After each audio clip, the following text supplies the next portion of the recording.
Père Alexandre, vous êtes prêtre orthodoxe et vous venez du Caucase, donc c'est une région de la Russie qui est près de la Géorgie, de l'Arménie et de l'Azerbaïdjan. Je ne sais pas si vous voyez, c'est une magnifique région au sud-ouest de la Russie. Vous êtes éleveur et écrivain. Il y a un bouquin que vous avez écrit, votre dernier, qui est présent à la librairie des Béatitudes, qui est incroyable, soit Le berger de mes agneaux. Et puis pour tous vos autres bouquins, vous avez eu des prix littéraires. Et alors, j'ai vu qu'on vous surnommait le petit prince de la littérature spirituelle. Et donc voilà, merci beaucoup d'être parmi nous.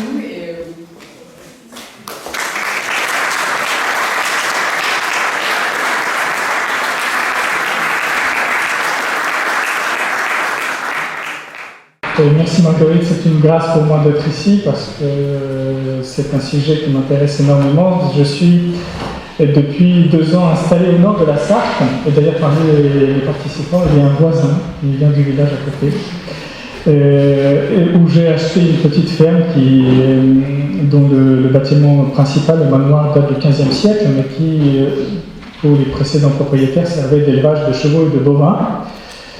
J'y ai déménagé il y a 2 ans, c'était presque jour pour jour, parce que c'était à la Toussaint de l'année d'avant, avec mes chevaux et mes ânesses que j'avais déjà dans le lieu précédent de mon ministère ecclésiastique. Je continue à m'occuper, cette fois-ci plus à distance, autrefois vraiment en présentiel, d'un séminaire, c'est-à-dire un lieu de formation de futurs prêtres, d'un séminaire orthodoxe qui se trouve en région parisienne, dans l'Essonne, et qui, encore aujourd'hui, accueille une trentaine de jeunes, principalement des Russes et des Ukrainiens. Alors, vous voyez, pour les temps qui courent, c'est un projet un peu prophétique, et qui vivent de manière extrêmement pacifique et qui, après avoir terminé un séminaire dans leur pays, viennent compléter leur formation avant de devenir prêtres par des études du français et par une expérience universitaire dans un des établissements parisiens, publics et religieux. Donc je me suis occupé de ce séminaire que j'ai créé pendant 12 ans, à peu près au milieu de mon ministère de recteur à la communauté des séminaristes. J'ai rajouté une communauté d'ânesses. C'était un dimanche des rameaux en 2014 où je préparais l'homélie. C'était le vendredi avant les rameaux. Je préparais mon homélie pour l'entrée de Jésus à Jérusalem. Et puis il y a ces paroles de l'Évangile, vous savez, qui disent où Jésus s'adresse à 2 de ses disciples et il dit: allez dans les villages voisins, vous y trouverez une ânesse avec son âneau, détachez-les et amenez-les-moi. Donc je ne sais pas pourquoi, j'ai perçu ces paroles d'une manière extrêmement personnelle. Je me suis dit pourquoi pas moi. Donc je suis allé dans un village voisin où j'ai trouvé une ânesse que j'ai détachée et que j'ai mis beaucoup de mal à mettre dans mon camion. Ça a duré 1h30 environ. Et puis que j'ai ramené au séminaire et que j'ai mis encore plus longtemps à sortir du camion. Et cette année, c'est vécu avec moi seul, et puis j'ai compris qu'un âme seul, c'était compliqué. En fait, elle demandait en permanence que je sois là, sinon elle criait, y compris pendant des offices, ça faisait rire les fidèles pendant les vêpres. Pendant mon homélie de la messe commençait à faire son bruit, à braire, et puis toute l'assemblée s'esclaffait. Donc je me suis dit, je ne peux pas continuer comme ça, donc j'ai amené une deuxième ânesse. Et puis de fil en aiguille, j'ai accueilli aussi des chevaux. Et donc je continuais à exercer mon ministère de recteur de séminaire tout en m'occupant de ce cheptel équin. Au début, c'était des chevaux abandonnés, un trotteur réformé des Pôts que j'ai récupéré dans un camion qui partait à l'abattoir pour le prix de la viande, et puis un cheval westphalien de dressage, parce que je me suis dit, il faut quand même que je fasse de l'équitation. Et avec mon trotteur, je n'arrivais toujours pas à galoper, donc mon électrice m'a dit, prenez un vrai cheval pour que vous sachiez aussi galoper quand même. Donc j'ai pris un Westphalien, et puis de fil en aiguille, je me retrouve maintenant avec un cheptel de 14 chevaux. Et donc le domaine au séminaire devenait un peu petit, donc j'ai vendu la maison de mes parents au bord de la mer Noire dans le Caucase en Russie, juste avant le Covid et surtout juste avant la guerre actuelle. Et donc j'ai rapatrié mes parents ici, en France, et j'ai acheté cette ferme au nord de la Sarthe, où je me suis lancé comme agriculteur, avec la principale spécialité, c'est l'élevage de chèvres. Je traite moi-même mes chèvres et je transforme moi-même le lait en fromage et puis en d'autres produits dérivés, du yaourt, du kéfir. Et j'ai aménagé un espace d'accueil à la ferme, donc je vends tout en direct. Je pensais que je serais obligé de faire les marchés, mais en fait non, les habitants ont bien joué le jeu, donc j'arrive à tout écouler sur place. Et même à manquer de production en été, là maintenant c'est bon. Et j'accueille aussi pour des repas, des repas non pas comme dans un restaurant, mais comme une taverne de ferme, c'est-à-dire c'est un menu fixe, les gens viennent et ils mangent les produits de la saison. Je fais aussi du maraîchage, l'élevage de volailles. J'ai à peu près 300 canards et puis des poules, des cailles et des oies. Et donc un potager, un verger et l'élevage de mes chevaux. Et donc, mais comme tout ça n'était pas du tout rentable,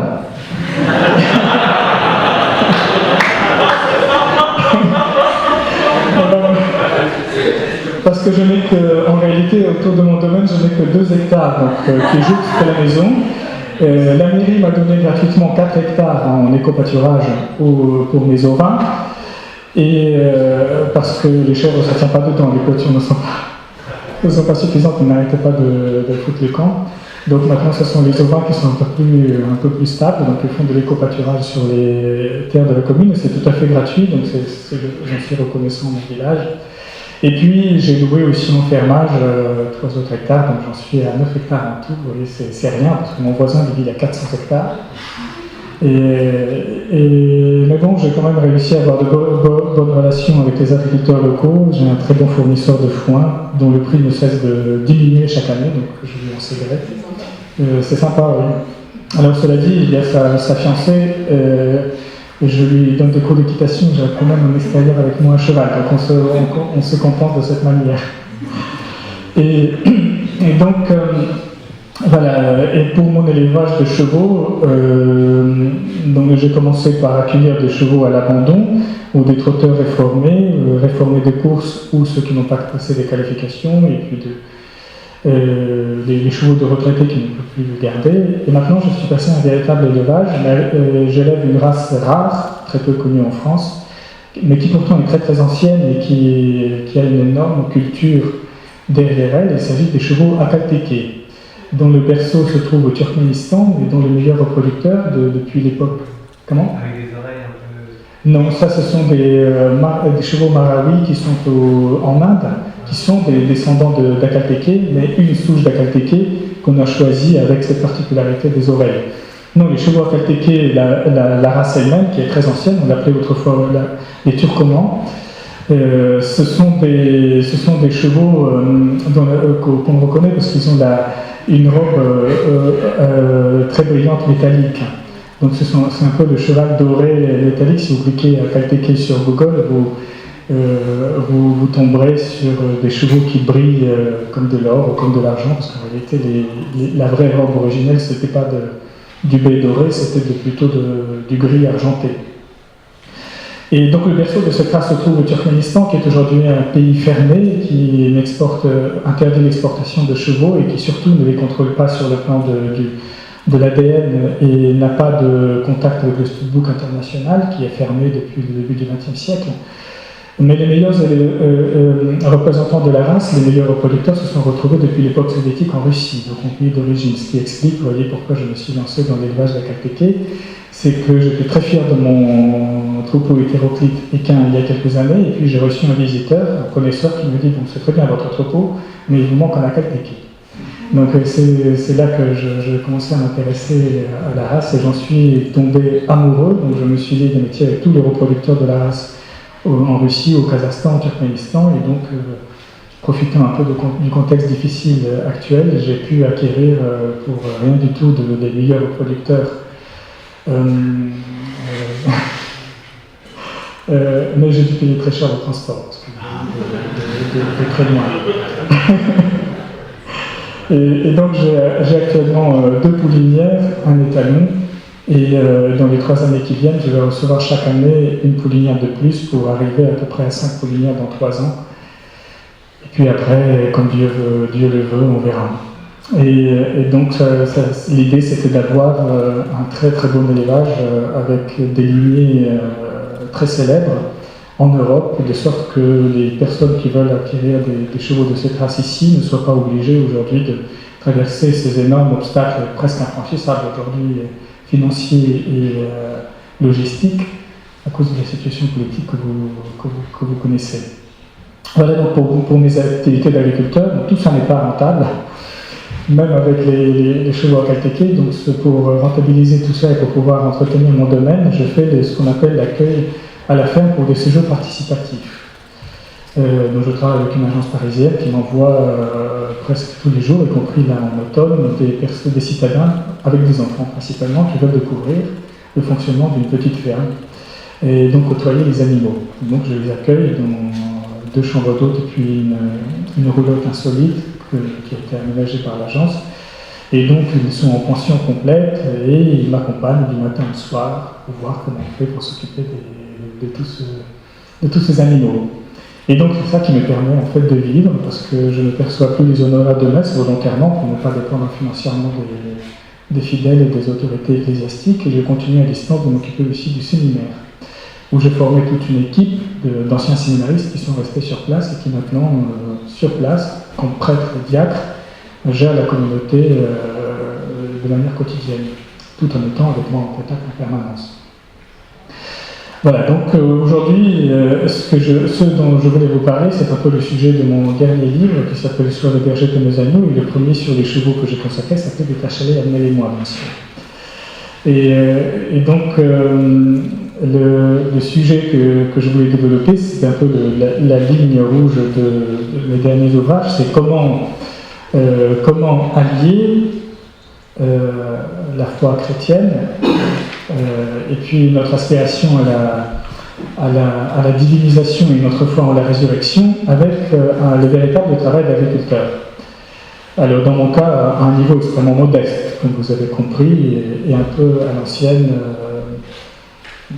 parce que je ne fais en dehors d'un tout petit peu de maraîchage et un petit verger, une soixantaine de pommiers, je ne fais pas de culture de céréales, par exemple. Mais cela dit, j'ai suivi quand même, pour pouvoir avoir quelques subventions, j'ai suivi des études à Gros-Sud Dijon pendant 2 ans, et donc j'ai fait un BTS là-bas, mais ce qui surtout m'a appris à récupérer la TVA et à faire un peu de comptabilité. Et encore, je continue à avoir pas mal de questions, mais le centre des impôts dont je dépends est extrêmement sympathique, donc j'arrive à obtenir des réponses très rapidement, et surtout à récupérer la TVA très rapidement. Donc, ce dont je voulais vous parler aujourd'hui, c'est un peu 3 questions, en quelque sorte 3 directions, qui, d'après mon expérience personnelle, montrent à quel point, dans mon cas, comme dans le vôtre, la foi chrétienne peut être profondément liée à notre ministère d'agriculteur. D'abord parce que, en tant qu'éleveur, ça c'est mon premier point, en tant qu'éleveur au contact avec les animaux, finalement on approfondit d'une manière extrêmement efficace et concrète l'originalité de notre humanité. Le deuxième point, c'est au contact avec la terre, qu'on soit cultivateur stationnaire de culture céréalière ou un maraîcher, le contact avec la terre est un moyen extrêmement efficace et pareil, physiquement tangible, d'accomplir notre vocation à la divinisation, un sujet particulièrement particulièrement chère à la spiritualité chrétienne orientale, la divinisation, c'est-à-dire cette vocation ultime de l'homme à devenir semblable au Fils de Dieu, à devenir ce que le Christ est par nature, mais dans notre cas, de devenir par la grâce. C'est ce que nous appelons techniquement la divinisation, la déification de l'homme. Et le troisième point, c'est à quel point notre métier, qui est sans doute de tous les métiers aujourd'hui les plus bibliques, est aussi finalement le plus monastique. Et comment les difficultés et les épreuves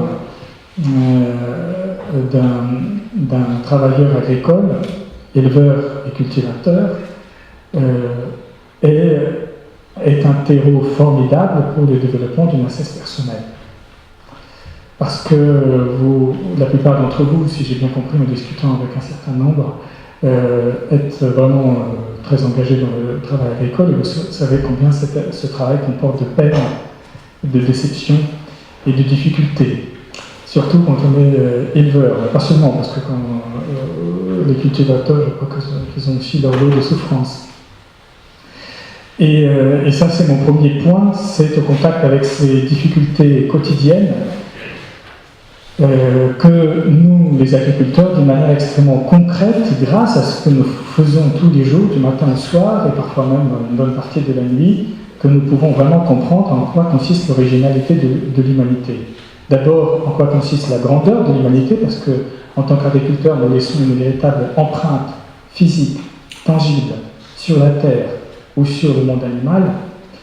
Et d'autre part, apprendre aussi nos limites, parce que plus que tout autre, nous sommes au contact avec la mort, avec ce cycle implacable de la vie, de la mort et du retour à la vie, parfois à partir des cendres, à partir d'une autre vie sacrifiée, apprendre nos limites et paradoxalement par là aussi approfondir notre foi en la résurrection. Et également, en tant que cultivateurs, nous sommes plus que tout autre confrontés aux éléments de la nature et dont les épreuves nous apprennent sans cesse, tous les jours, la véritable place de l'homme sur notre planète au milieu de tous les autres êtres vivants. Donc, j'y ai beaucoup réfléchi, et c'est vrai que beaucoup de gens me demandent, mais enfin, toi qui es prêtre, pourquoi est-ce que tu abandonnes le ministère sacerdotal? Je ne l'abandonne pas. Cela dit, enfin, pour beaucoup de gens, le fait d'être en retrait à la campagne, c'est l'abandon du ministère de prêtre. Parce que le ministère de prêtre est devenu, comme d'ailleurs la vie de chrétien en général aujourd'hui, extrêmement urbain. Bon, on imagine que c'est dans les villes ou on peut dans le centre de l'humanité, des bourgades, qu'on peut le mieux exercer le ministère sacerdotal. Ce avec quoi je ne suis pas toujours tout à fait d'accord. Donc on m'interroge, pourquoi est-ce que tu abandonnes le ministère sacerdotal au milieu des humains, dans les centres-villes ou dans les banlieues, pour aller te réfugier dans une ferme qui n'est même pas dans un bourg, parce que je suis en retrait, avec deux étangs où j'ai des poissons ici. Et donc pourquoi est-ce que tu t'isoles de cette manière? C'est parce que, et j'ai beaucoup de mal à expliquer à un certain nombre de mes confrères, que c'est là, au contact avec les animaux, au contact avec la terre, et avec toutes les déceptions que cela comporte, mais aussi ses joies, que j'arrive à approfondir véritablement l'originalité de l'humanité. D'abord, au contact avec les animaux, comprendre ce que l'humanité, en quoi l'humanité est différente des autres espèces vivantes de notre planète, puis ensuite, au contact avec la Terre, apprendre à vivre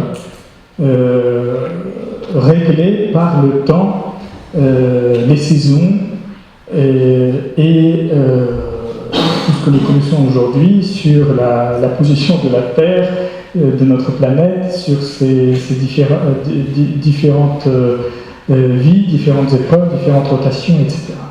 Ce qui finalement me ramène beaucoup à l'écriture sainte. Parce que si vous lisez les psaumes, vraiment, si vous priez les psaumes, vous verrez à quel point les psaumes sont issus d'une culture agricole et combien les psaumes sont en fait façonnés par le calendrier agricole.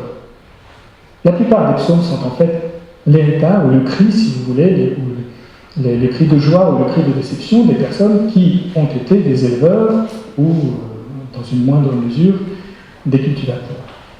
Et qui, en fait, sont comme nous, qui travaillons avec la terre ou avec les animaux, dépendent des saisons, dépendent des éléments de la nature. Ils en profitent, ce qui donne l'occasion parfois à des psaumes de joie, comme vous en avez un certain nombre, qui glorifient la terre, qui ensemencée porte ses fruits, mais aussi des déceptions où les cataclysmes détruisent le fruit de notre travail et de nos efforts de plusieurs mois. Et puis aussi ce côtoiement permanent de la mort et de la vie.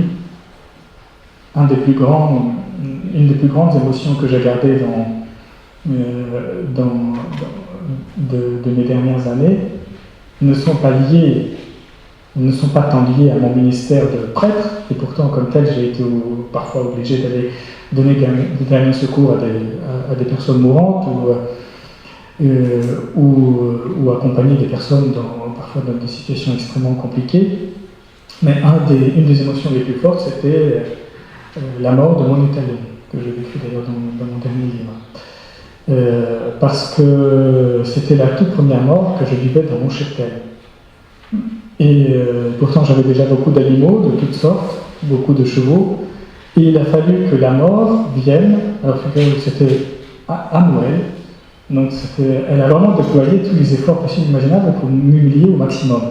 Parce que la première mort que j'ai vécue dans mon cheptel est arrivée le Noël, c'est-à-dire au moment même où on célébrait la naissance de la vie dans l'étable de Bethléem. Mon étable a été visitée par la mort, qui a emporté en plus le plus jeune, le plus beau et le plus vigoureux de mes chevaux. Un étalon de 3 ans, qui était en parfaite santé et qui a décliné en 2 semaines et qui est mort sans qu'on sache pourquoi. Alors évidemment j'ai commenté après l'autopsie, et seule l'autopsie a montré, et comme il est mort le 26 décembre, et c'était en plus en pleine crise de Covid, on n'avait pas le droit d'accéder même à des cliniques vétérinaires, c'était du délire total. Donc je suis allé, parce qu'ils voulaient m'arrêter, je leur ai dit que vous ne m'arrêterez pas, donc j'irai quand même. Donc je suis allé, et puis impossible de trouver un transporteur pour amener mon cheval à l'autopsie, donc je l'ai fait moi-même. Donc j'ai embarqué son corps mort dans un vent qui était prévu que pour les chevaux vivants, et encore, mettre un cheval vivant dans un vent n'est pas toujours très facile, mais alors un cheval mort. Et donc l'autopsie a été pratiquée le soir du 31 décembre, où j'ai quand même trouvé une dame dévouée, c'était la directrice du laboratoire, qui a accepté de pratiquer une autopsie le soir du 31 décembre, ce qui est un véritable sacrifice de sa part, avec les 35 heures en plus, vous savez le problème. Et ce n'est que là que je suis la raison. Il y avait un abcès sur la paroi extérieure de l'estomac, donc j'ai eu un rapport très détaillé. Une pathologie assez fréquente, m'a-t-elle dit, chez les bovins, il arrivait très souvent chez les bovins, mais extrêmement rare chez les chevaux, donc dont ils ne connaissent pas l'étiologie, parce que c'était le seul cas auquel le laboratoire a été confronté chez un équin. Voilà, donc mon cheval, je sais de quoi il est mort, mais je ne sais pas pourquoi, parce que l'étiologie n'a jamais pu être expliquée par tous ceux à qui j'ai fait appel. Donc, et j'ai passé 2 semaines, évidemment, presque 24 heures sur 24 avec mon cheval, avec quelques petites pauses, parce que j'ai dû quand même aller au séminaire célébrer la fête de Noël. Et vous imaginez avec quel cœur je le faisais, alors que je savais mon cheval mourant. Mon étalon en plus, celui sur qui j'avais fondé tout mon élevage, qui était venu de Russie, qui avait fait 4000 km pour venir du Caucase, l'un des meilleurs élevages de Kaltéké, qui avait gagné le concours qui était le 2e de tous les chevaux de course de Russie dans la catégorie de son âge, et donc qui en plus était un cheval absolument formidable, en qui je mettais beaucoup d'espoir. Donc la mort me l'a pris celui-ci, alors que j'ai une jument comtoise de 22 ans, qui n'arrête pas d'avoir des problèmes en permanence, qui a des fourbures depuis 12 ans, tous les 3 mois, qu'on m'a demandé, que les vétérinaires m'ont dit il faut l'euthanasier.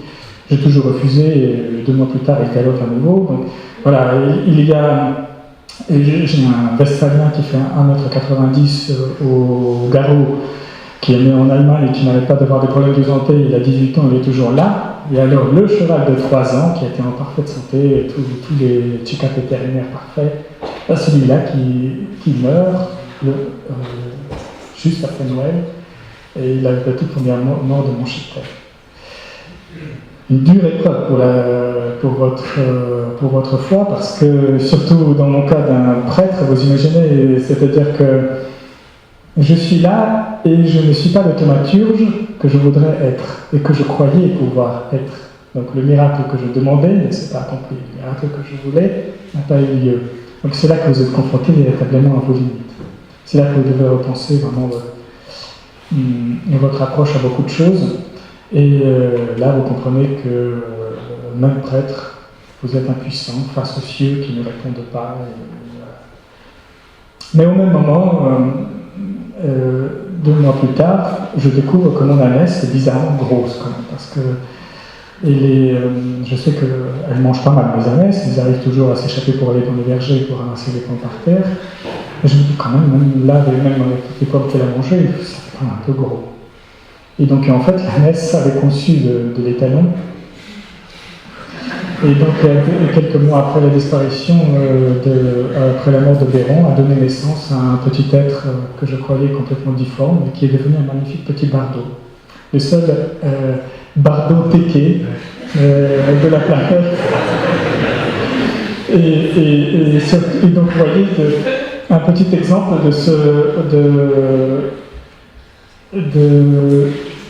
de la grâce que nous avons comme éleveurs, d'être en permanence en contact avec la vie, avec la mort, mais aussi avec le retour de la vie. C'est un cadeau que je n'attendais pas, enfin que je n'espérais pas, parce que bon, j'avais vu que l'ânesse était tombée amoureuse de l'étalon, j'avais vu qu'il l'avait courtisé, j'avais remarqué qu'une fois il avait cassé les clôtures pour aller le rejoindre, donc je l'ai retrouvé le matin dans l'enclos de l'étalon, mais j'ai fait venir le vétérinaire pour faire l'échographie, puis voir, le vétérinaire m'a dit bon écoute, je vais le faire parce qu'il n'y a qu'un risque sur 10 pour que ça marche dans ce sens-là, parce que l'élu, vous savez, c'est l'inverse, c'est la jument qui conçoit d'un âne. Là, c'est une ânesse qui concevait d'un étalon qui est beaucoup plus grand qu'elle. Donc elle m'a dit, à mon avis, il n'y a aucun risque, mais si vous voulez avoir le cœur léger, je vais quand même faire ça. Donc elle regarde, elle fait l'échographie, elle me dit non, il n'y a rien. Donc elle n'est pas pleine. 4 mois plus tard, le bébé est né. Et donc, il est né en plus dans d'atroces souffrances. Là aussi, cet avènement au monde de ce petit m'a montré à quel point les femelles chez les animaux et puis les femmes chez nous, ce qu'elles sont obligées de subir. Parce que mon ânesse, elle a eu l'heureux idée de commencer le travail à midi, c'est-à-dire le moment où je fais la visite de milieu du jour, pour lui remettre du foin, ramasser les crottins, etc. Donc elle m'a vu arriver, et puis tout à coup elle vient vers moi et se tourne, et je vois le petit sabot qui apparaît. Mais c'était incroyable, parce que 5 minutes après l'apparition du petit sabot, elle se couche, et elle commence à crier d'une manière absolument indestructible. C'est-à-dire c'était un cri que ni un âne, ni un humain, ni un autre animal ne peut reproduire. Et puis elle commence à se contorsionner, j'appelle le vétérinaire qui m'a dit c'est trop tard, je ne peux pas venir, c'est foutu. Et donc il faut ou faites venir votre éleveur de chevaux voisins, au moins que vous soyez deux à pouvoir au moins faire quelque chose, un miracle. J'ai fait venir l'éleveur voisin, j'ai fait venir mon père, nous avons tiré à 3, il est arrivé. Et l'ânesse a survécu, enfin, elle n'a pas pu se relever pendant un certain temps. Après, il ne marchait que qu'en titubant. Bon, maintenant, il est en pleine forme. Mais les bébés, le jour de la naissance, c'est presque aussi gros qu'elle. C'est-à-dire qu'il était 2 fois plus grand qu'un amour normal. Donc, elle a payé très cher ses amours interdits avec les choses plus grands qu'elle. Mais le petit être est né, parce qu'en plus, l'éleveur qui est venu m'aider, je ne lui avais pas dit qui était le père. Donc, je n'avais pas eu le temps, tout simplement. Et donc, et là, nous tirons très fort, et il me dit tire. Donc, on tire au tirage, je dis on va pas casser la laisse, il me dit on s'en fiche maintenant, sinon ils vont tous les deux mourir. On tire, on essaie quand même. Donc, on va tirer de toute ma force, il arrive, et puis il est là, il boue, et on le voit bouger. Je lui dis ça y est, nous sommes sauvés, le miracle est arrivé. Il me dit non, il y a un problème. Je lui ai dit mais quel problème? Il me dit c'est pas un arbre. Je lui ai dit non, c'est pas un problème, ça, je sais pourquoi. Mais lui, il est devenu tout blé parce que. Il m'a dit, qu'est-ce que tu as encore fait? Donc effectivement, il ressemble beaucoup plus à son père qu'à sa mère. Donc, et pour un éleveur qui a 40 ans d'expérience, effectivement, ça fait un choc. Il voit une manette qui donne naissance à un être qui ne ressemble pas à un homme. Voilà.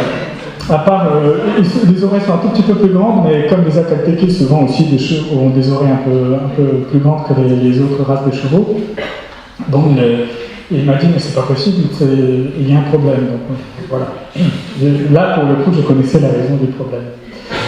Donc, vous voyez ce contact permanent avec la souffrance, avec la mort, avec la venue d'une nouvelle vie, c'est vraiment quelque chose qui nous apprend beaucoup sur la place de notre humanité, sur notre grandeur et sur nos limites. Et après, le deuxième point, c'est à quel point notre ministère de l'Agriculteur nous aide de manière quotidienne à accomplir notre vocation à devenir fils et filles de Dieu, c'est-à-dire la divinisation. Parce que nous poursuivons l'œuvre du Créateur, plus que tout autre. Et je réfléchissais beaucoup, même en écrivant mon livre, quel métier est le plus défiant, si vous voulez. Vous pouvez essayer de me prouver le contraire, mais la conviction que j'ai jusqu'à présent, c'est que les métiers les plus défiants de tout ce que l'humanité a conservé, c'est le nôtre, celui d'agriculteur. Et c'est un prêtre qui vous le dit, même plus que celui de prêtre. Pourquoi? Parce que nous poursuivons l'œuvre du Créateur, c'est les premiers chapitres de la Genèse, les premières pages de la Bible, si vous voulez. Et c'est cette œuvre-là que nous poursuivons, c'est toujours façonner cette glaise pour qu'elle donne à nouveau vie, que ce soit une vie végétale ou une vie animale. Et puis nous sommes là non seulement à poursuivre l'œuvre créatrice de Dieu, mais nous sommes là aussi pour la perfectionner. Et c'est d'ailleurs la raison pour laquelle je me suis intéressé pour la race de chevaux Akalteke, parce que pour moi, en étudiant toutes les races de chevaux et leur histoire, et en côtoyant beaucoup de chevaux, j'ai parcouru des haras de France, d'Angleterre, de Russie, du Kazakhstan et du Turkménistan.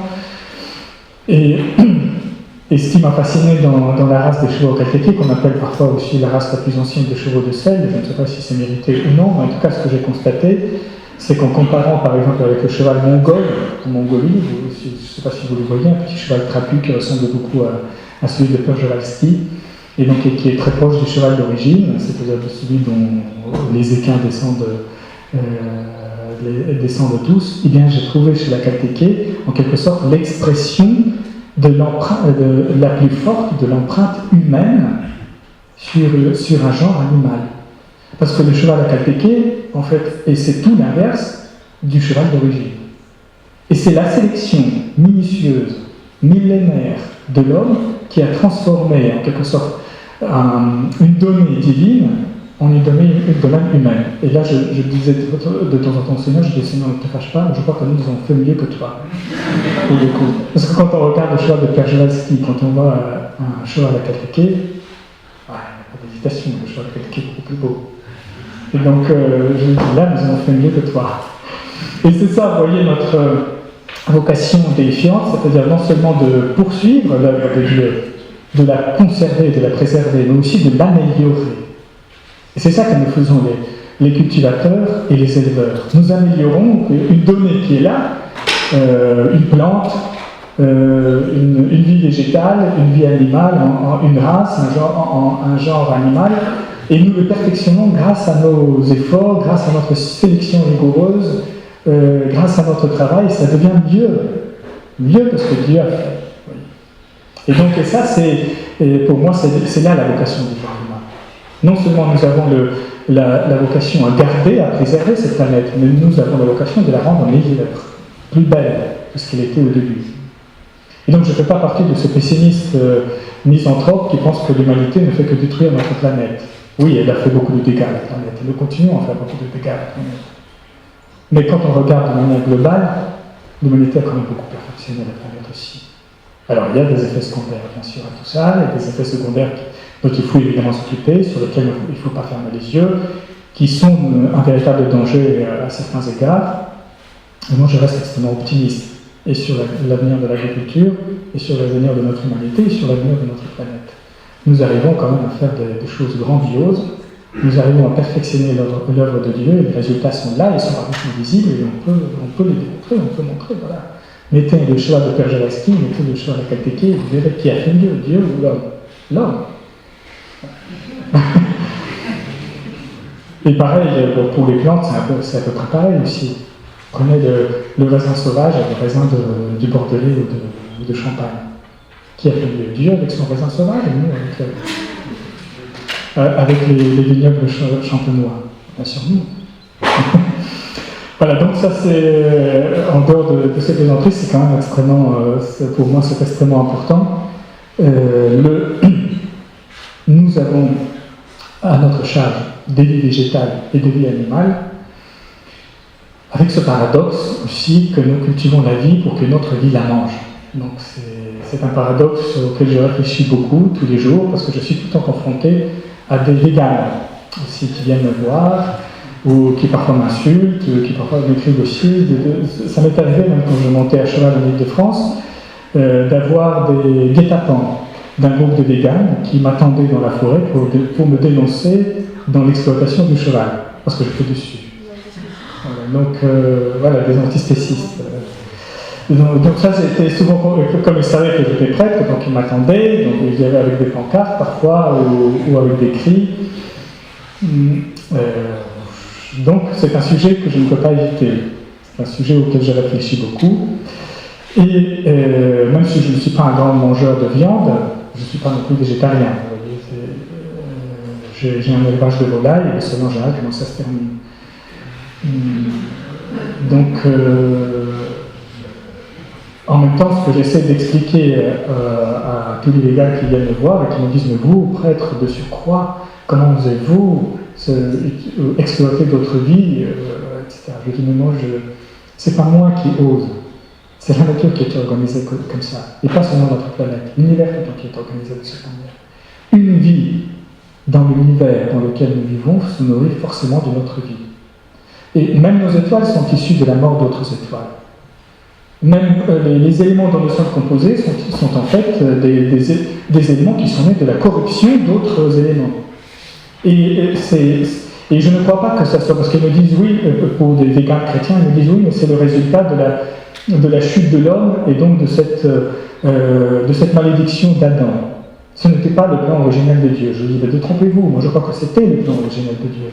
L'univers est organisé de telle manière que la vie naît de la mort d'autres êtres, et puis pour continuer à survivre, la vie se nourrit d'autres vies. La vie animale se nourrit des vies végétales, d'autres vies animales se nourrissent d'autres animaux, etc. C'est un principe universel. Alors, je dis oui, c'est tout à fait noble de votre part de vouloir vous élever au-dessus de la nature et de vous affranchir des lois de la nature pour être supranaturel. Oui, c'est très noble. Mais vous ne pouvez pas nier le fait que c'est à l'encontre des lois de la nature. Et donc l'agriculture et l'élevage, en revanche, sont issus d'un processus qui est parfaitement naturel pour notre Terre et pour l'univers tout entier. Donc oui, l'homme a peut-être la vocation de transcender la nature et d'aller au-delà. Mais néanmoins, il reste un être charnel, et comme tel, il va toujours avoir besoin d'une autre vie pour pouvoir survivre. Et donc le paradoxe de notre métier, c'est que nous élevons la vie pour nourrir d'autres vies, humaines ou animales. Mais c'est un paradoxe qui n'est pas solvable sur le plan chrétien, mais qui est tout à fait compréhensible sur le plan de l'observation de l'univers dans lequel nous vivons. Donc je leur dis arrêtez, parce qu'ils prônent en général le retour à la nature. Je dis, si vous prenez le retour à la nature, c'est que vous prenez le retour à la mendication d'une vie par une autre vie, parce que c'est ça la nature. Et je me souviens en séminaire, je me suis fait agresser aussi parce qu'un jour, j'avais aussi un élevage de volailles là-bas et je n'arrêtais pas d'avoir des problèmes parce qu'il y a un renard qui venait et qui mangeait toutes mes poules. Donc pour résoudre ce problème, j'ai pris un berger du Caucase, un chien. Et donc ce chien, quelques semaines plus tard, a fini évidemment par m'attraper le renard et il me l'a porté mort en plus devant le bureau. Mais il a eu la malheureusité de faire ça à la fin de la messe. Donc quand tous les fidèles sortaient de l'église, donc Et là, qu'est-ce que j'ai suivi ensuite? J'ai remis ensuite des emails anonymes qui m'écrivaient c'est une femelle, votre chienne elle sera morte parce qu'elle a osé porter atteinte à notre vie. J'ai dit, une épaule, vous pensez un peu à une épaule ou pas? Donc et finalement, la chienne a fini par mourir. Pareil, le vétérinaire ne sait pas pourquoi. Elle n'avait que 2 ans. Et elle est morte. Donc il est possible qu'elle ait été empoisonnée, effectivement. Donc, parce que, voilà, j'ai reçu énormément de menaces, que votre chienne est morte, elle a osé, ce pauvre renard, ce malheureux renard, je dis, les poules ne sont pas malheureuses, elles ne sont pas pauvres, parce que j'ai perdu déjà des dizaines de poules auparavant. Donc et donc il y a un moment, vous voyez, dans le raisonnement, une rupture dans la chaîne du raisonnement. C'est qu'ils défendent le renard, mais le renard mange les poules, et qui va défendre les poules? C'est comme récemment, j'ai reçu toute une délégation de gens qui venaient me demander le soutien en tant que prêtre, qui écrit des livres sur les chevaux et sur l'agriculture. Est-ce que vous pourriez soutenir ce nouveau parti animaliste? Est-ce que vous pourriez nous soutenir dans notre démarche de doter les animaux de mêmes droits juridiques, c'est-à-dire de défendre leur vie par rapport à tous ceux qui s'en prennent? Je dirais, c'est très noble de votre part, mais mettez-vous dans ma position. Vous voulez doter les animaux des droits juridiques. Donc, par exemple, on ne peut pas égorger un autre animal sans en répondre devant la justice. Très bien, je dis, mais le jour où le renard attaquera mes poules, est-ce que je pourrais attaquer le renard au tribunal? Donc là, je dis, mais vous voulez les doter de droits juridiques. Donc ça veut dire que mes poules aussi auront des droits. Et si elles sont attaquées par le renard, donc j'ai le droit de porter la plainte au tribunal contre le renard qui a tué des poules qui n'ont rien demandé. Qu'est-ce que vous allez faire? Ah oui, effectivement, il y a un problème.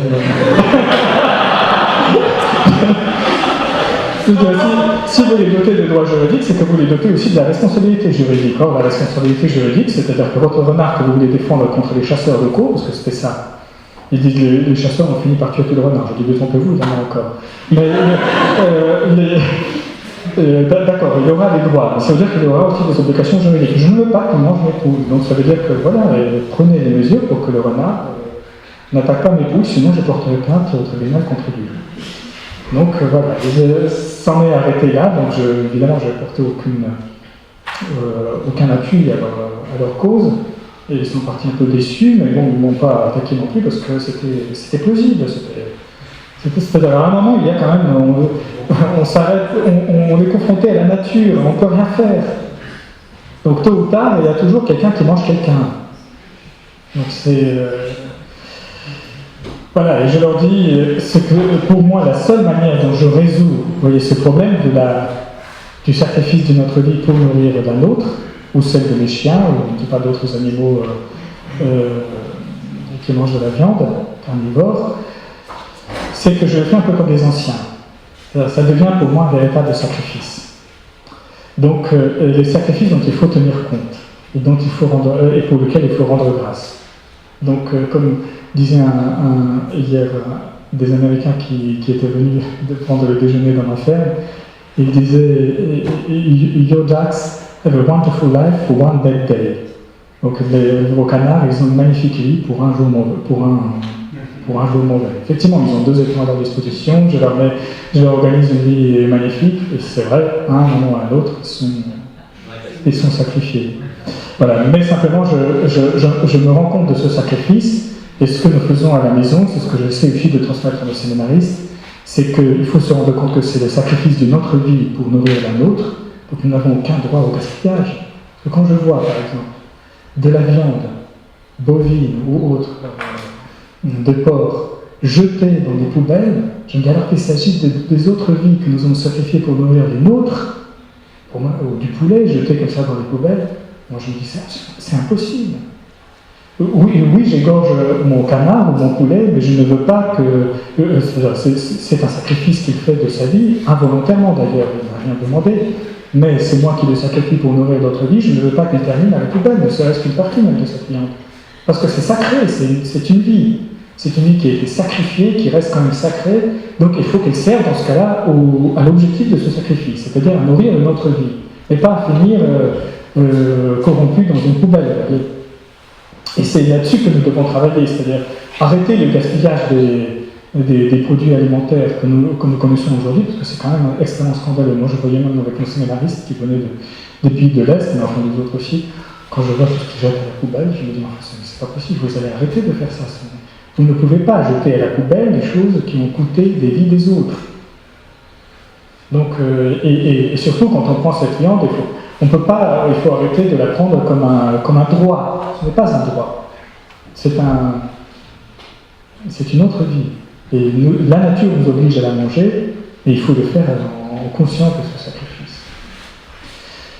Donc j'en passe au dernier point de mon exposé. Donc toutes ces épreuves que je vous ai un peu brièvement exposées d'une manière très personnelle font aussi que, à mon avis, le ministère de l'Agriculture n'est pas seulement le plus défiant de tous les métiers aujourd'hui, mais c'est aussi pour moi le plus proche de la vie domestique. Pourquoi ? D'abord parce qu'il nous oblige à un rythme auquel nous ne pouvons pas soustraire. Donc moi, que je sois malade, que j'ai les Covid, ou la 42 de fièvre, autre chose, je n'ai pas d'employé dans ma ferme. J'ai que mes parents, mais ils s'occupent d'autres tâches. Je dois me lever pour nettoyer les abris de mes chevaux, pour les nourrir, pour leur remettre du foin, pour traire mes chèvres, pour faire le tour de tous mes pâturages et remettre de l'eau à tous les autres animaux, pour traire mes brebis. Donc, que je sois bien portant ou mal portant, je dois toujours me lever à 5h30, je dois toujours m'occuper de la même tâche. Et finalement, l'organisation de cette journée, entre les visites au pâturage, entre les visites aux animaux, la distribution de la nourriture et la traite, je rejoins à peu près l'office des heures monastiques. Chaque fois, à peu près toutes les 2 heures, j'ai quelque chose à faire. Et ça ponctue la journée d'une manière extrêmement répétitive de jour à l'autre. Mais c'est cela que cherchaient les moines d'origine, c'est-à-dire avoir une vie qui est extrêmement rythmée par des responsabilités, par la prière, par quelque chose qui ne laisse pas la place à une improvisation pécamineuse, comme vous aurez dit, c'est-à-dire par une nonchalance et fainéantise qui était considérée par les moines anciens comme le principal péché et la cause de tous les autres maux. Donc, c'est pas pour rien que la devise des moines, c'est prier et travailler, parce que ça ne laisse... comme disait d'ailleurs saint Éphrem le Syrien, un des premiers moines orientaux, il disait que l'oisiveté, c'est la cause de tous les autres maux humains. C'est quand vous êtes oisif et que vous n'avez rien à faire à un moment de la journée, c'est là que tout à coup de mauvaises idées peuvent vous venir dans la tête. Quand vous travaillez de 5h30 du matin jusqu'à 22h, parce que je termine le soin de mes chevaux à 22h, si j'ai eu des visiteurs auparavant, parfois jusqu'à 22h30 ou 23h, ça ne laisse pas la place à l'improvisation. Donc c'est quelque chose qui est extrêmement astreignant.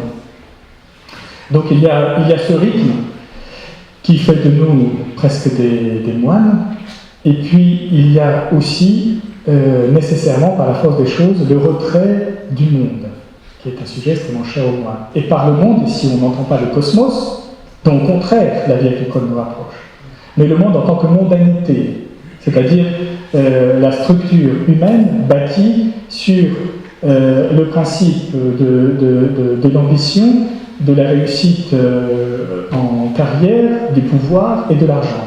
C'est de tout cela que la vie agricole nous éloigne, c'est-à-dire de la ville, vous voyez, cité en tant que Babel, ou Babylone, ou celle qui est opposée à la Jérusalem céleste, à la cité des saints et des élus. C'est celle que fuyaient les moines des origines, pour aller dans le désert. Par le désert, à l'époque, on entendait justement ça, c'est des zones rurales, où vous êtes un tout petit peu affranchi quand même de tous ces circuits humains mondains sur lesquels est fondée la vie d'une cité. Volens nolens. Donc vous voyez, pour toutes ces deux raisons, à la fois une vie extrêmement rythmée et astreignante, et puis aussi, par la force des choses, notre éloignement des villes et de la civilisation mondaine, fait du métier d'agriculteur le métier le plus monastique en mon sens. Et la preuve, c'est que je l'ai découvert, je suis allé même personnellement, c'est qu'en Espagne, parmi les races qu'on appelle PRE, c'est la pure race espagnole, de chevaux, qui sont parmi les chevaux les plus célèbres de notre continent, en Andalousie, vous découvrez qu'en quelque sorte le sommet de ces chevaux de pure race espagnole en Andalousie, ça s'appelle les chevaux cartujano en espagnol, c'est-à-dire cartusiens ou chartreux en français. Et en fait, ce sont des chartreux qui ont sélectionné une race et lui ont donné un nom. Et l'élevage qui est aujourd'hui le haras, qui est le cœur de cette race en Andalousie, ça s'appelle le haras de la Grande Chartreuse. Parce qu'en fait, c'est né, vous voyez, d'un élevage monastique.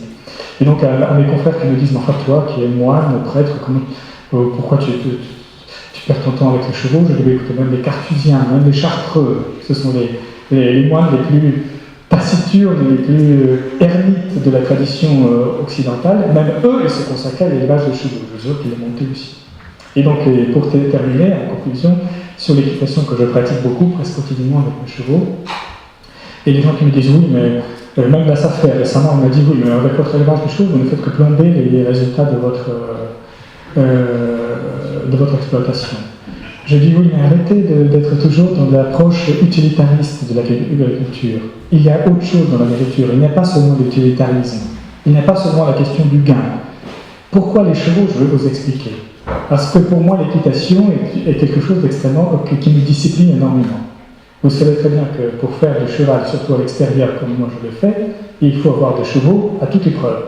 Parce que quand vous êtes au bord d'une route départementale, quand vous klaxonnez, quand vous criez dessus, que parfois les gens accélèrent parce qu'ils n'aiment pas, en général, les automobilistes n'aiment pas avoir des cavaliers au bord de la route, donc ils nous mettent dans des situations extrêmement dangereuses, il faut avoir un cheval à toute épreuve. Pour avoir un cheval à toute épreuve, vous savez ce que ça coûte?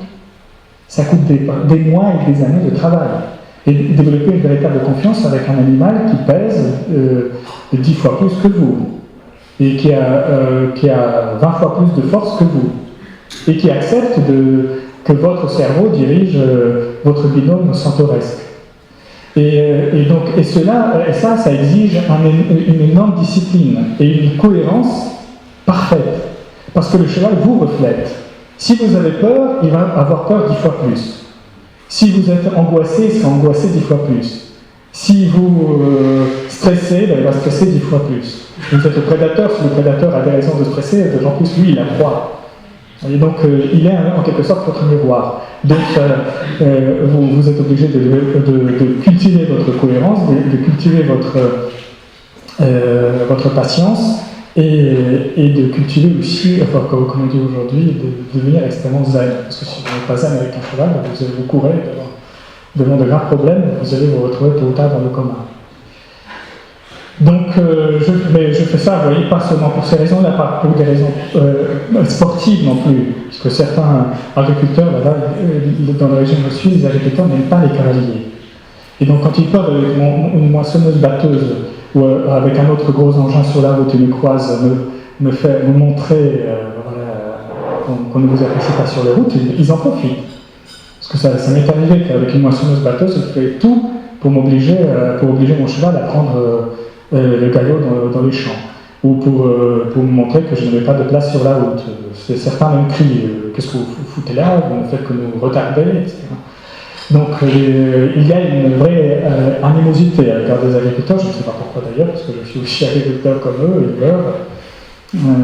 J'essaie gentiment de lutter contre ça, mais je leur explique, en général, après quand on se retrouve autour d'un verre de Calvados, qu'il n'y a pas que la raison. Je ne suis pas un cavalier de dressage, je ne suis pas un cavalier de saut d'obstacle, qu'ils peuvent parfois juger un peu hautain, où vous serez perché sur son cheval avec son air orgueilleux, etc. Je fais ça aussi pour une autre raison, pour la reconnaissance. Parce que je leur explique, vous savez, les chevaux, vous n'en seriez pas là aujourd'hui s'ils n'étaient pas là hier. Oui, ils n'ont pas de raison utilitaire aujourd'hui. Mais vous n'en seriez pas aujourd'hui, même dans l'agriculture, si eux n'étaient pas à vos côtés hier. Et aujourd'hui, c'est l'inverse. Si nous ne sommes pas à leur côté aujourd'hui, ils ne seront pas là demain. Et c'est pour cela que je ne les ferai pas gratitude. Parce que leurs ancêtres ont porté les liens, leur ont permis d'aller plus loin et plus vite. Les chevaux ont fait notre civilisation, notamment européenne, mais pas seulement. Ils nous ont permis d'être ce que nous sommes. Si aujourd'hui ils ne sont pas à leur côté, demain ils ne sont pas là. Donc je le fais aussi par reconnaissance à leur égard. Donc ce n'est pas utilitariste, ce n'est pas sportif, c'est aussi par reconnaissance. Et donc nous leur devons cela. Ils nous ont porté, c'est à nous maintenant de le faire à notre tour. Je ne convainc pas tous les agriculteurs, bien sûr, parce que beaucoup sont quand même rongés par l'utilitarisme d'une manière éhontée. Mais il y en a quelques-uns quand même qui réfléchissent un petit peu à ce sujet. Donc, je vous remercie encore une fois pour l'intérêt que vous avez manifesté à ma petite expérience. Si vous avez des questions, j'ai dépassé le temps peut-être.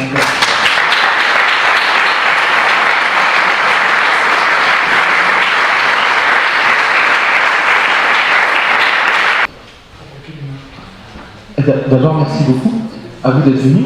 J'avais une petite question qui m'a interpellé sur votre rapport aux véganes, parce que vous avez des pratiques qui sont quand même assez saines, et pourquoi les véganes sont venus vous chercher des soucis avant, alors qu'il y a quand même des exploitations beaucoup plus critiquables, quoi. Voilà, comment ça a commencé? Oui, effectivement, c'est aussi la question que je me suis posée. Pourquoi moi, alors que, par exemple, dans mon élevage caprin, pourquoi aussi je ne suis pas du tout rentable, c'est que je garde tous mes chevreaux vivants. Et j'essaie de les caser chez des amis, parce qu'au début, je voulais évidemment les chevreaux mâles les envoyer à l'abattoir, et puis j'ai pas pu me résoudre. Au dernier moment, quand le camion est arrivé, j'ai dit non, je peux pas. Je l'ai remboursé et les chevreaux sont restés à la maison. Donc, pourquoi alors m'attaquer moi? Je pense que parce que du fait que je suis prêtre, ils pensent qu'ils ont plus de légitimité de s'en prendre à moi qu'à un autre agriculteur. Et puis aussi, je pense aussi parce qu'ils attendent pas mal c'est que certains d'entre eux sont des gens tourmentés quand même, et qui attendent des réponses et des questions, et peut-être que mon profil leur inspire. Les inspire, voilà, ils pensent que je leur fournirai des réponses d'une manière peut-être un peu plus patiente que l'agriculteur voisin qui a 80 bovins, vous voyez, vache allaitante, qui les enverra d'une manière... Donc j'essaie parfois de prendre mon temps quand même de leur expliquer des choses, et je leur dis que oui, c'est une situation paradoxale, et que je ne peux pas leur dire que je suis heureux avec cette loi de la nature. Non. Je ne suis pas heureux avec cette loi de la nature, mais je ne peux pas la réformer. Donc j'essaie au maximum d'avoir une approche la plus éthique possible à l'égard de mes animaux, notamment à l'égard de mes chevaux, ce qui m'a valu d'ailleurs le fait, j'étais très content la semaine dernière, il y a un monsieur qui est venu et qui m'a dit « Est-ce que je peux vous parler ?» J'ai dit « Oui, monsieur ». Il m'a dit « Écoutez, c'est la première fois depuis 40 ans que j'ai mangé du fromage chez vous. » J'ai dit « Ah bon ?» Il me dit « Oui, je suis vegan. » Et j'ai accepté parce que je sais que vous ne tuez pas vos chevreaux. Donc ça m'a donné... Je me suis dit, là, je peux manger ce fromage. J'étais très touché. Mais il me dit, parce que lui, il ne prend même pas de lait, il n'y a rien, vous voyez, c'est vraiment vegan. Même pas d'œufs, il n'y a rien. Parce qu'il y a le risque que les chevreaux qui sont nés dans ce cadre-là soient envoyés à l'abattoir. Ce n'est pas mon cas. Bon, les œufs, il a refusé quand même parce qu'il sait que je mange les coques.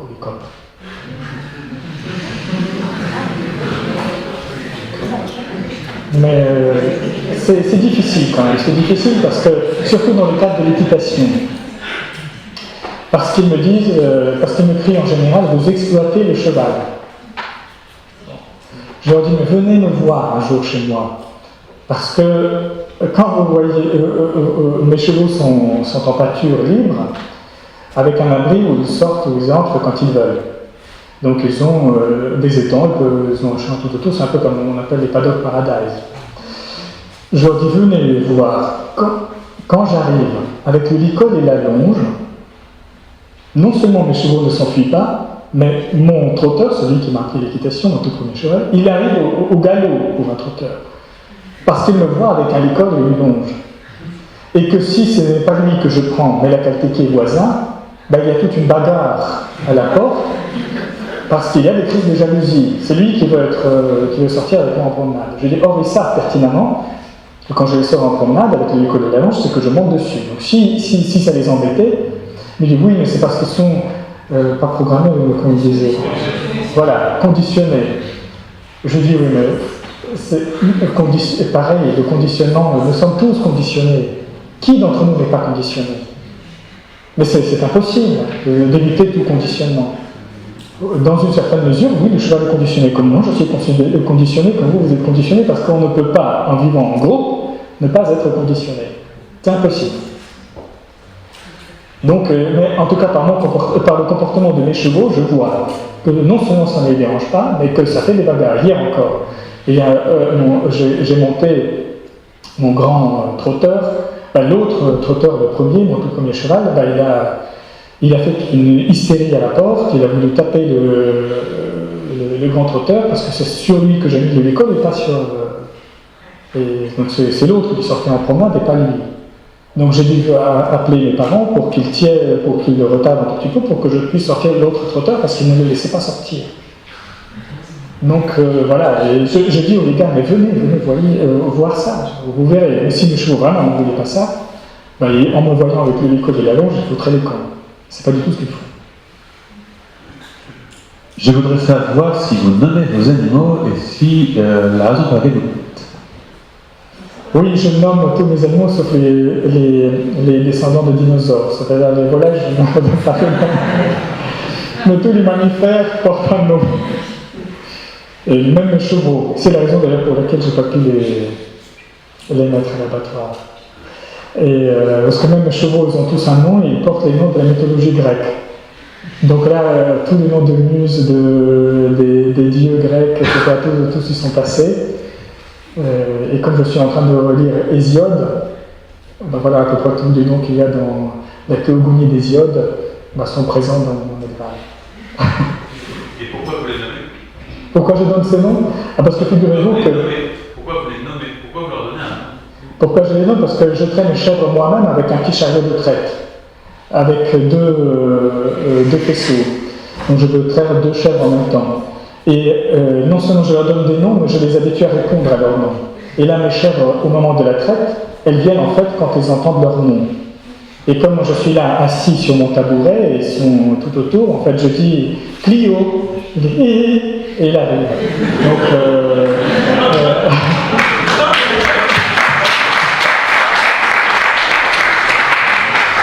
donc c'est plus pratique parce que quand au début je suis arrivé et que toutes sont parties en voyant la machine de traite, c'est le cas de la première semaine, comme c'est un tout petit peu douloureux pour elles, j'ai beaucoup de mal à les faire venir à la traite. Mais après, une fois qu'elles avaient compris que ça les soulageait, j'arrive avec la machine de traite et toutes mes 20 chèvres sont toutes là à se battre pour être traite la première. Donc je me dis, il faut faire quelque chose, je peux pas.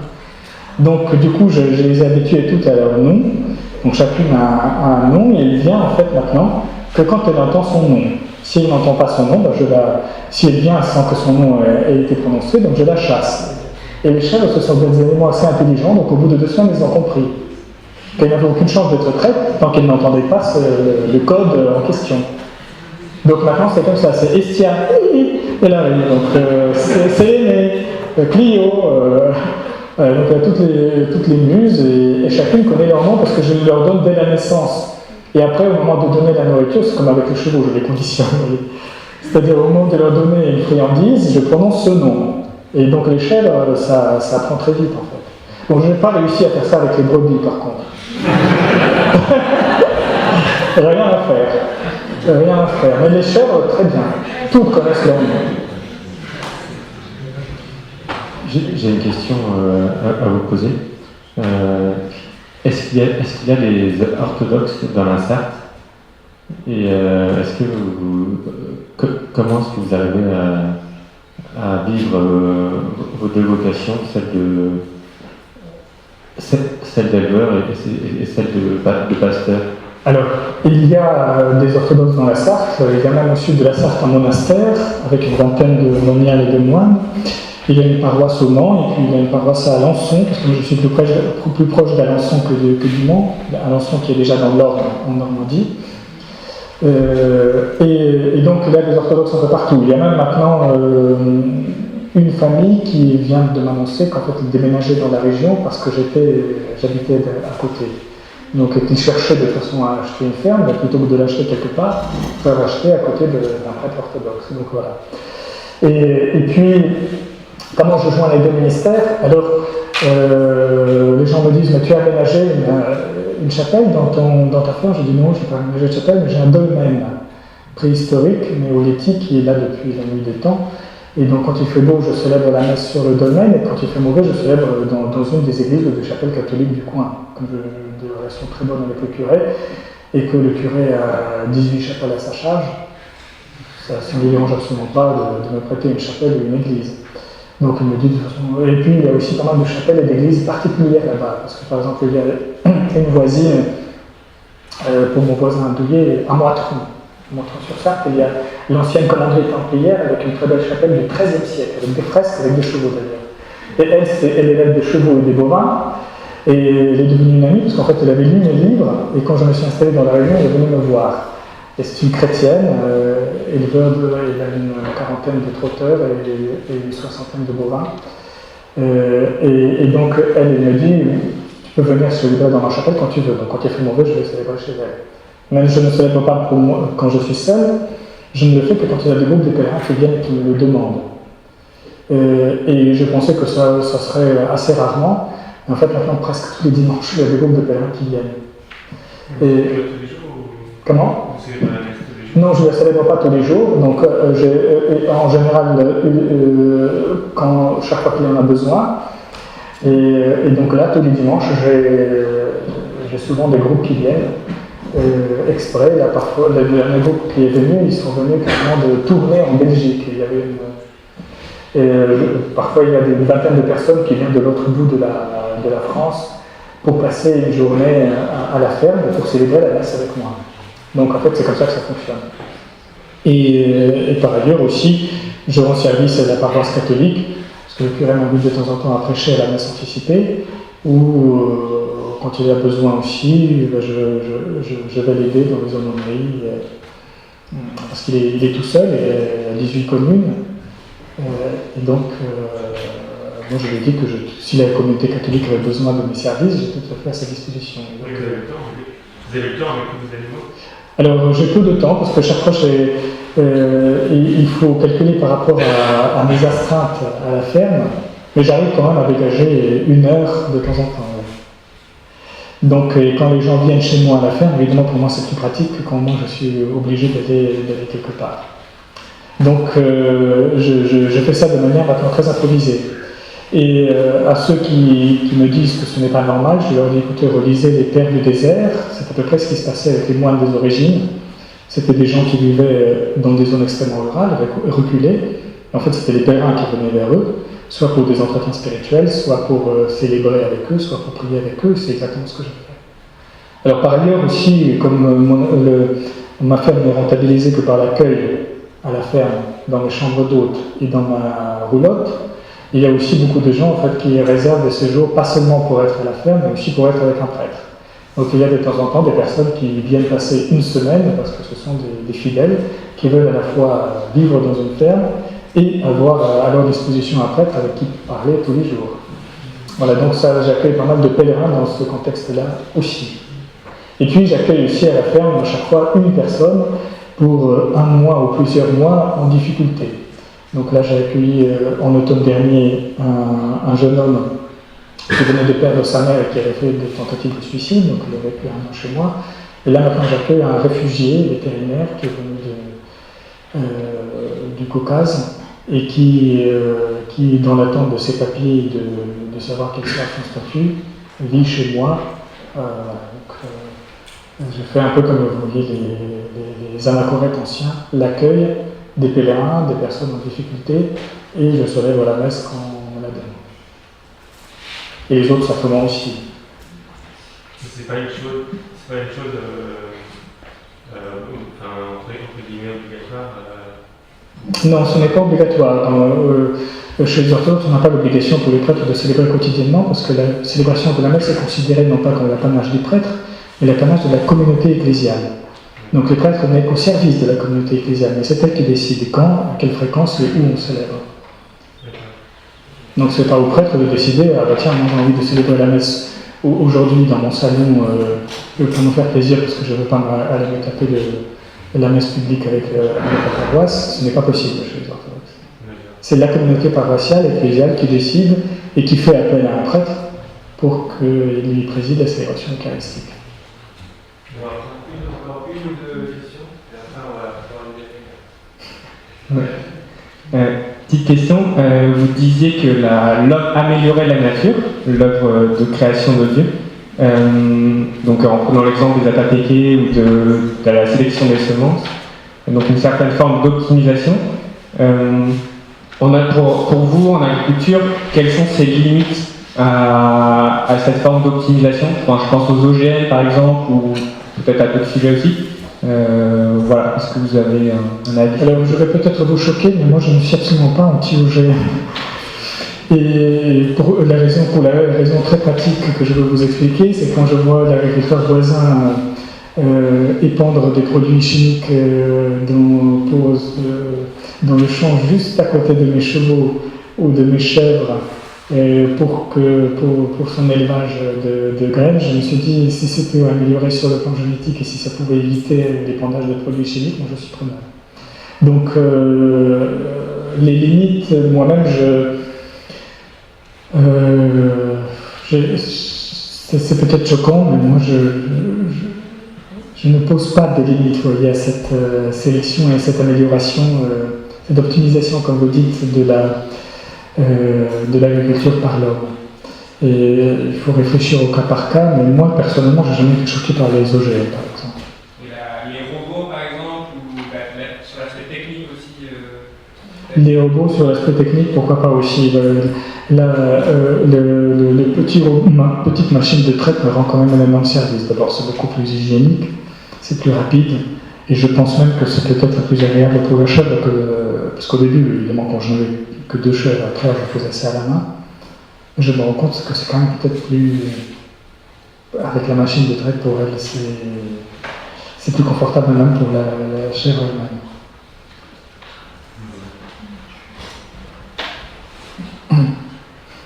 Je voudrais creuser un tout petit peu vis-à-vis des OGM et peut-être aussi des robots. La question des OGM, et spécialement des OGM, le fait que derrière on ne puisse pas le reproduire naturellement. C'est-à-dire qu'on perd en fait ce que le Seigneur nous a donné, une semence qui est reproductive. Donc en fait, il y a une histoire derrière qui est quand même très commerciale. Et vis-à-vis des robots de traite, je dirais que l'optimisation de la traite est faite à l'avantage de l'industrie. Oui. Et une dépendance forte de l'agriculteur. Donc vis-à-vis des maintenances et tout ça. Donc voilà, c'est pour ça que je rebondis un peu. Oui, non, ça a évidemment des effets secondaires. Toutes les bonnes choses, je pense, dans notre monde ont forcément des effets secondaires néfastes. Mais j'ai beaucoup de mal parfois à voir les choses de manière extrêmement binaire, c'est-à-dire bien ou mal. Parce qu'en réalité, le bien, c'est d'ailleurs la leçon de l'évangile du Christ, que souvent le bien comporte des éléments, des effets secondaires néfastes. Le mal aussi peut avoir quelques avantages, surtout si la providence divine passe par derrière. C'est un peu la leçon de la littérature russe, par exemple, que j'aime beaucoup. Et donc pour revenir à cette question-là, ben oui, la semence qui n'est plus reproductible de manière naturelle, mais là aussi je suis mal placé, personnellement, parce que quand Bardot, qui est né des amours interdits d'une ânesse et d'un étalon, il ne va jamais se reproduire, c'est pas naturel. Donc il ne se reproduira jamais, mais il est magnifique. D'ailleurs, vous êtes bienvenue chez moi à la ferme à Corbusin, si vous venez, je vous le montrerai, il est superbe. Voilà, donc il est en quelque sorte, il n'est pas naturel, il n'est pas reproductible, sa semence ne se poursuivra pas. Je ne nie pas le fait du hasard, c'est différent. En fait, c'est différent, oui. C'est vrai, c'est différent. Mais en même temps,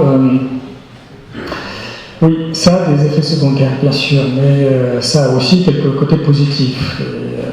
Alors, bon, moi je ne suis pas, vous voyez, je ne viens pas du milieu agroalimentaire, donc je ne suis pas un gros producteur, je suis un tout petit producteur. La SAFER me traite chaque fois de tous les noms parce que je ne m'inscris pas du tout dans l'agriculture industrielle que vous évoquez.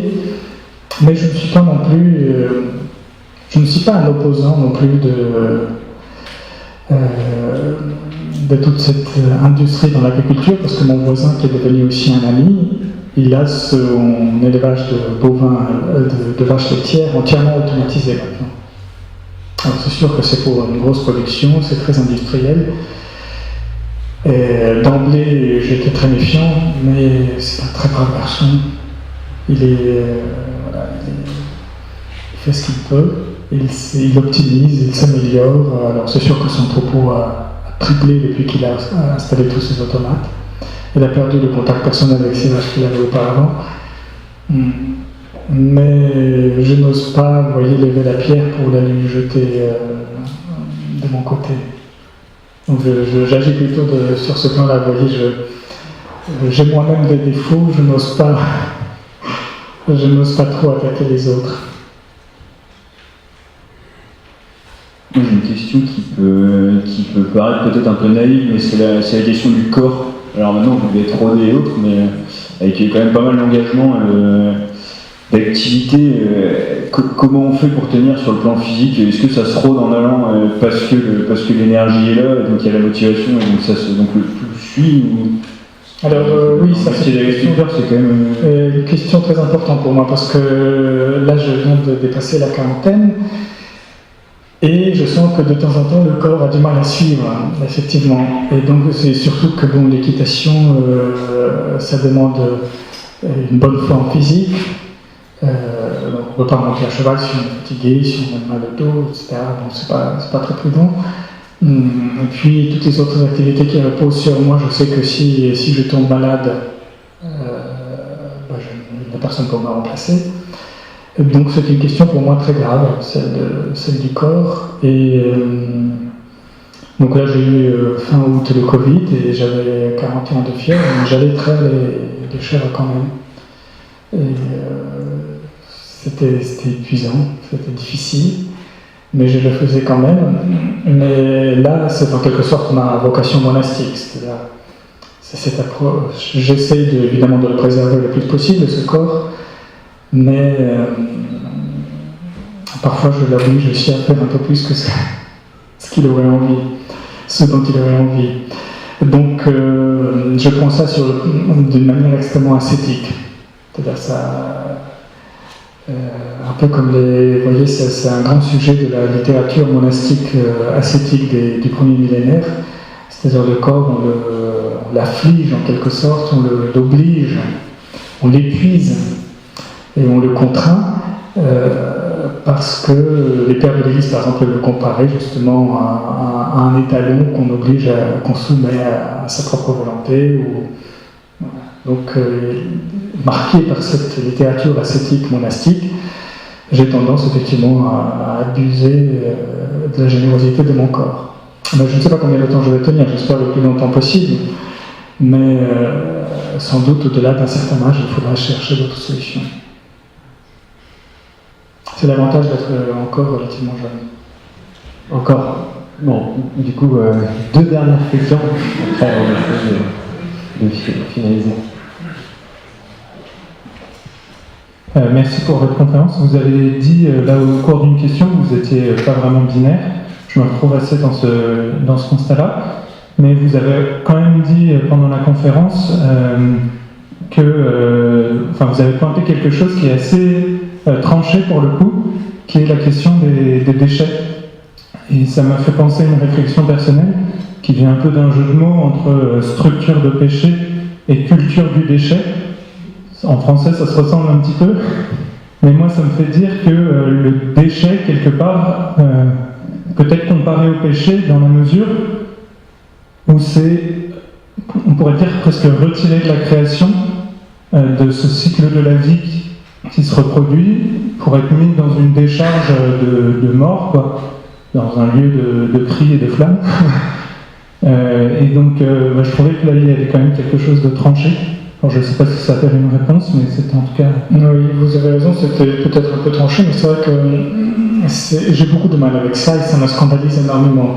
C'est peut-être aussi le fait d'être né dans une culture, parce que je suis né en Russie, au début de la perestroïka, et donc j'ai traversé en quelque sorte des moments extrêmement difficiles, c'est-à-dire que dans les années 90, au début des années 90, dans notre campagne du Caucase, j'étais dans un village très reculé, où nous avons vraiment connu la famine. Et donc c'est peut-être aussi cette histoire personnelle qui fait que j'ai beaucoup de mal aujourd'hui quand je vois des jeunes moscovites ou des pétersbourgeois qui arrivent chez nous au séminaire et qui jettent la moitié du poulet parce que voilà, il n'avait pas faim, mais il l'a entamé quand même, etc. Voilà, j'ai beaucoup de mal parce que au début des années 90, nous avions dans le village des gens qui mouraient de faim, qui auraient mangé ça avec un grand plaisir. Et moi, je me souviens, juste quand on arrivait en France, pour moi, le beurre, c'était du luxe. C'est-à-dire, le beurre, c'était éventuellement le dimanche, un tout petit bout.